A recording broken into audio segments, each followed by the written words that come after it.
செம்பருத்தி பூவே செம்பருத்தி பூவே உள்ளம் மல்லி போனாய் நினைவில்லையா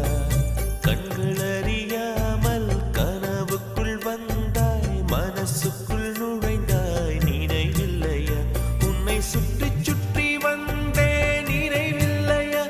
என்னை சுத்தமாக மறந்தே நினைவில்லையா அதை சொல்லத்தான் நினைக்கின்றேன் நான் சொல்லாமல் தவிக்கின்றேன்